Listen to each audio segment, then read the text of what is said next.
for when we're under nuclear attack, and saying he'll use it for any emergency or the threat of an emergency, including economic. I see federalization of police happening.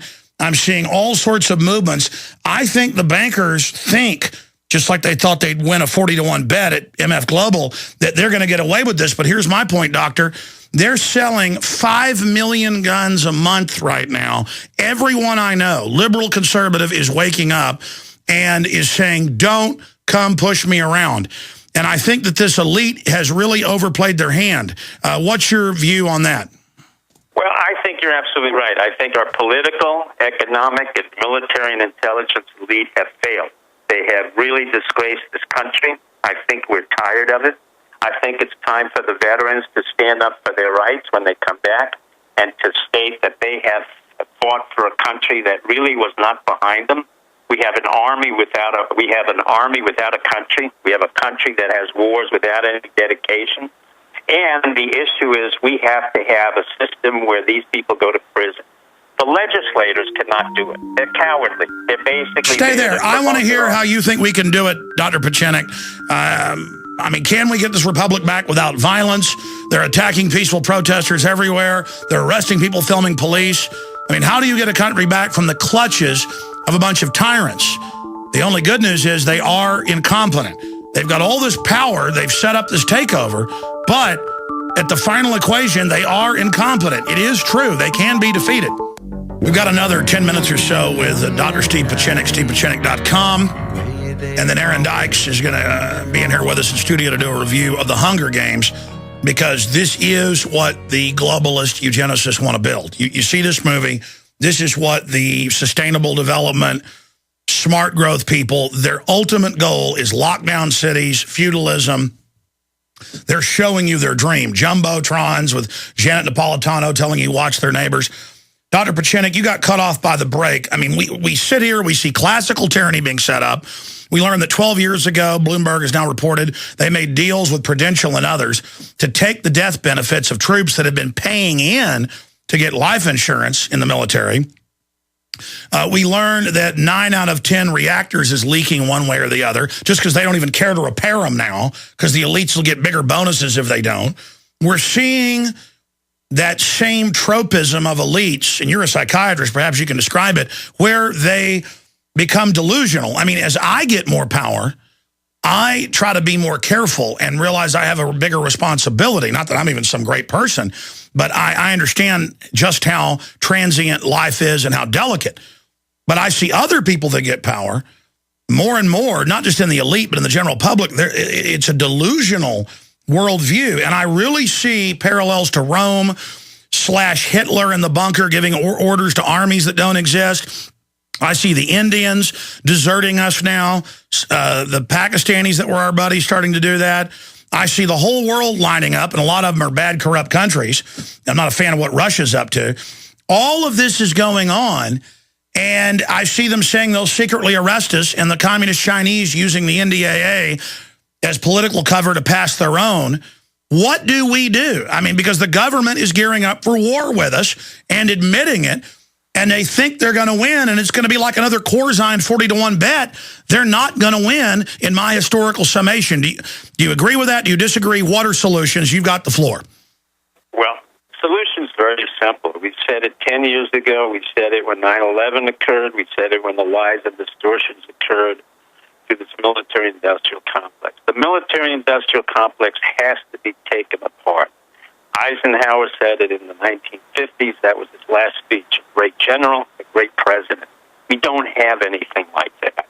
So it comes back to the individual citizen, who he, she, doesn't matter, Republican, Democrat, Independent, whatever the religion is to get on and start mandating and asking for representation and demanding from their congressmen, their legislators, that if they can't indict the corrupt, they can't indict the political elites, they can't demand that there be a reduction in the military-industrial complex, and they can't afford to stand forward, they're going to have to go forward. And one of the people who will go forward, one of the groups, will be the veterans.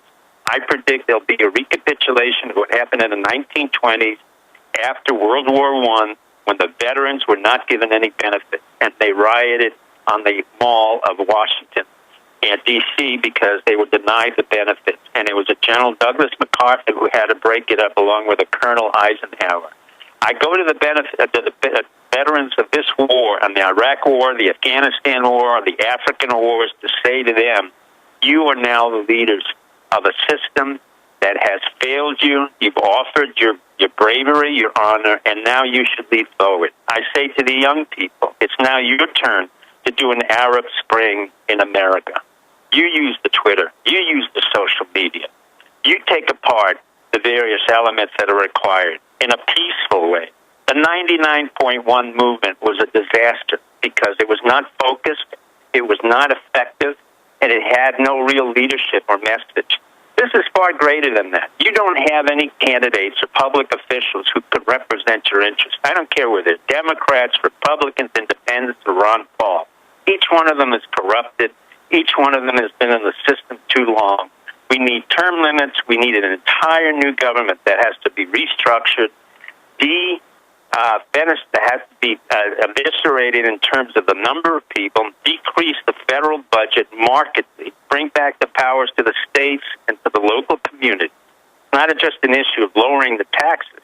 It's also of civil disobedience, refusing to pay taxes, refusing to consort with the banks, refusing to pay money into the banks, taking your money out of the banks. Once you take your money out of the banks, I'm now in a federal violation by telling you this. They can't work because they can't extend their credits.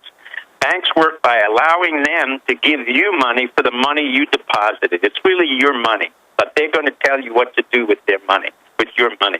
So you can Twitter, you can have an April Spring, you can have a leadership with the veterans, you can coalesce together, but do not think you have a candidate out there. It's neither Ron Paul, it's neither Romney, it's certainly not Santorum, and it's not Obama.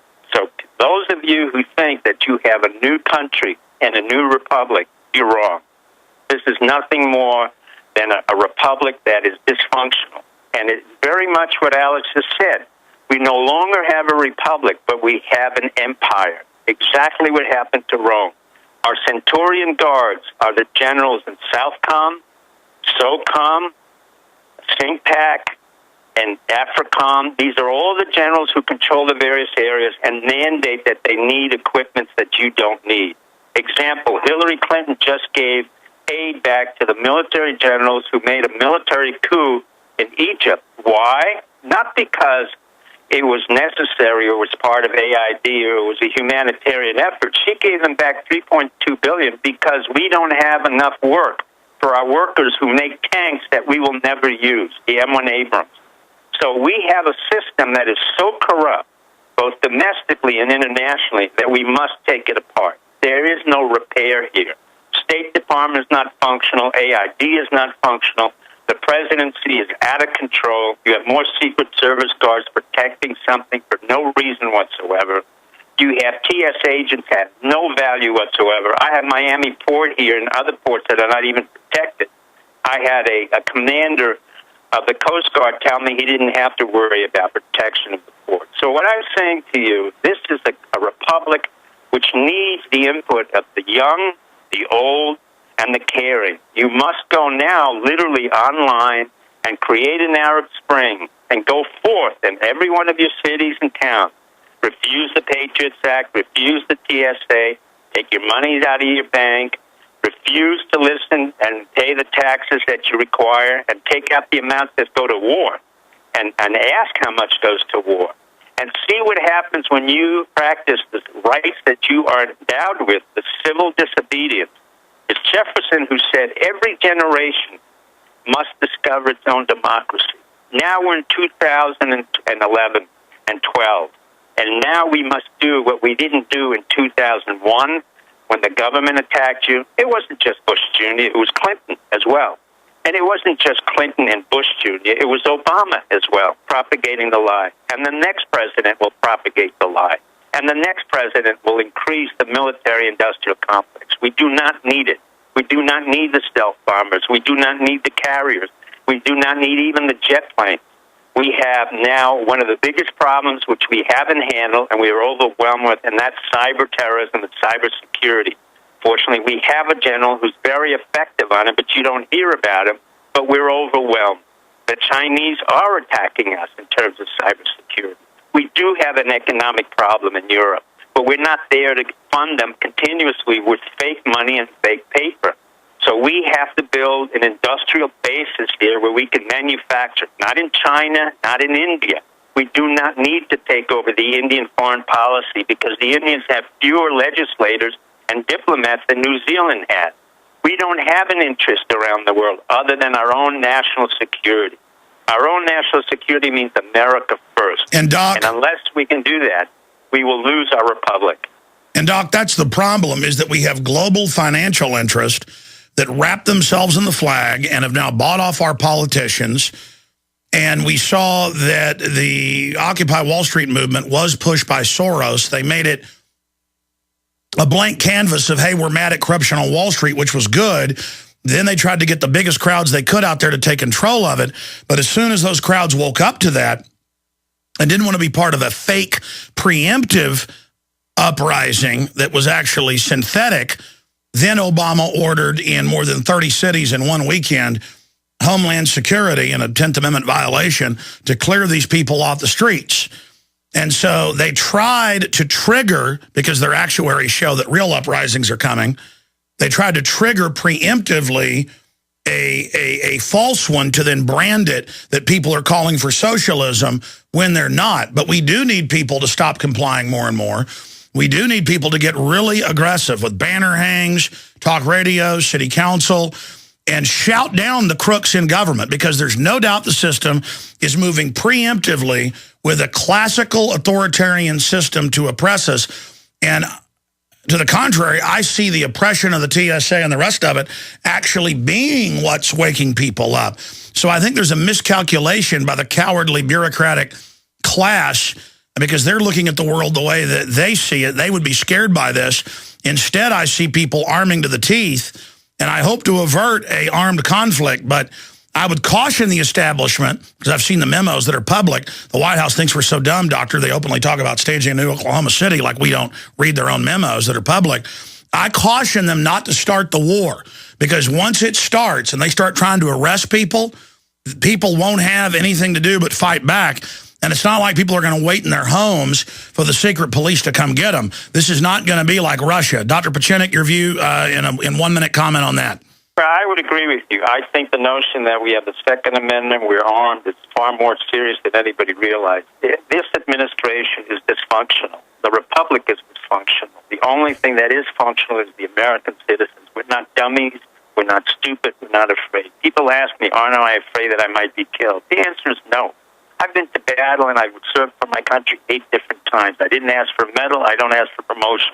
I do ask my country to step forward once again and protest the corruption, the deceit, the lies, and the attacks that are coming on us, and go forward as individuals and as Americans, irrespective of your background, your gender, your religion.